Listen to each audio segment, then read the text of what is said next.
Jodhpur commissionerate की Mahamandir police ने अवैध हथियारों को लेकर बड़ी कार्रवाई की है। पुलिस ने उदयपुर के हिस्ट्री शीटर को उसके साथी के साथ गिरफ्तार किया है। इसमें एक बदमाश 50,000 रुपए का इनामी है। आरोपी एक हिस्ट्री शीटर की मर्डर की प्लानिंग कर रहे थे। आरोपियों के कब्जे से 3 पिस्टल, 2 कारतूस और एक क्रेटा कार भी जब्त की गई है। पुलिस अब उनसे हथियारों को लेकर पूछताछ कर रही है।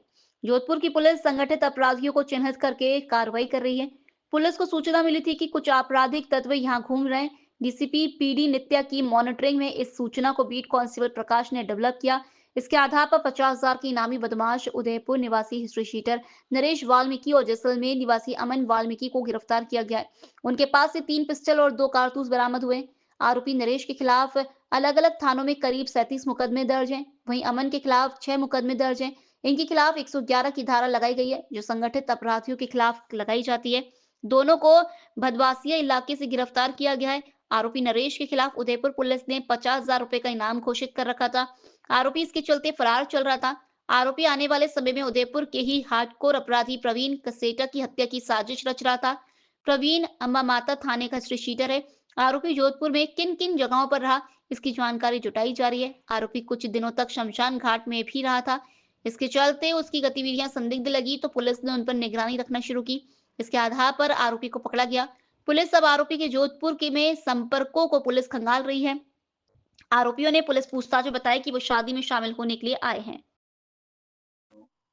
जैसा कि आपको ध्यान है, जोधपुर आयुक्तालय की पुलिस संगठित अपराधियों पे चिन्हित करके कार्रवाई कर रही है। इसके पहले भी हमने 20,000 का अपराधी अभियुक्त गिरफ्तार किया था और सूचना मिली थी कि कुछ आपराधिक तत्व यहाँ पे घूम रहे हैं।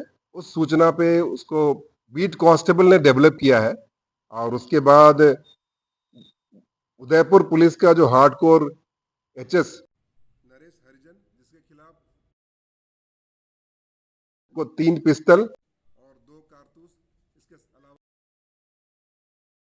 उनसे बरामदगी की गई और इसके साथ ही गया है, जिसके खिलाफ 6 मुकदमे, इनमें 111 की धारा। इसमें विशेष ध्यान देने योग्य बात यह है कि इसके लिए 50,000 का इनाम उदयपुर पुलिस ने घोषित कर रखा था और ये उदयपुर में वांछित भी था और ये आने वाले समय में वहां के हार्डकोर अपराधी प्रवीण कसेटा की हत्या की साजिश कर रहा था। जहां तक जोधपुर का सवाल है, जोधपुर जहां जहां पे ये रहा है उस संबंध में की जा रही है। आपके कुछ दिनों तक यहाँ पे शमशान घाट रह रहा था और इनका कहना है कि एमपी से हथियार लाए हैं। उस संबंध में अलग से डीसीपी ईस्ट है, उनके नेतृत्व में टीम का गठन किया जा रहा है और हम चाहेंगे कि लॉजिकल कंक्लूजन तक पहुंचे कि जहां से हथियार इनको प्राप्त हुए हैं वहां तक पहुंचे, वहां के लोग को हम लेकर के आ पाए। सर, किसी गैंग से जुड़े हुए हैं ये लोग?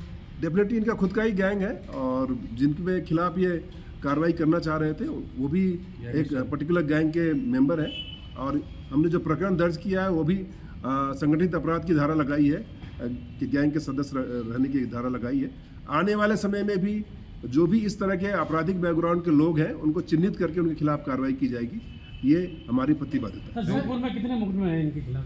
जोधपुर में इनका प्रकरण नहीं है। सर, ये हथियार किस टाइप के पकड़े गए? 9mm पिस्टल टाइप है और मैं कह सकता हूँ ये पिस्टल है। जब एफएसएल जाएगी और सारी जांचें होंगी तभी तथ्य सामने आएंगे। हमने तो सीज कर लिए हैं और एफएसएल भेजेंगे। सर, ये सुपारी किलर तो उसको फॉलो किया गया और यहाँ तक हम पहुँचे हैं। आपके पास कोई सवाल हो तो उसका सवाल। सर, अमन और ये दोनों है जो नरेश, ये क्या सुपारी किलर है, क्या है? नरेश का पहले हार्डकोर अपराधी रहा है और इसका क्रिमिनल बैकग्राउंड रहा है। ये मर्डर के मुकदमे में भी जेल जा चुका है और आने वाले समय में भी ऐसा कृत्य करने की पूरी संभावना थी, जो कि अपने पूछताछ में इसने बताया है। जहां तक अमन का सवाल है, अमन के खिलाफ भी 6 मुकदमे हैं और उसमें भी मारपीट के मुकदमे हैं। तो सारे तथ्यों का अन्वेषण कर रहे हैं और कड़ी से कड़ी मिला रहे हैं, परंतु अभी तक जोधपुर में इनके संपर्कों के संबंध में ऐसी कोई सूचना हमें प्राप्त नहीं हुई है। सर, जोधपुर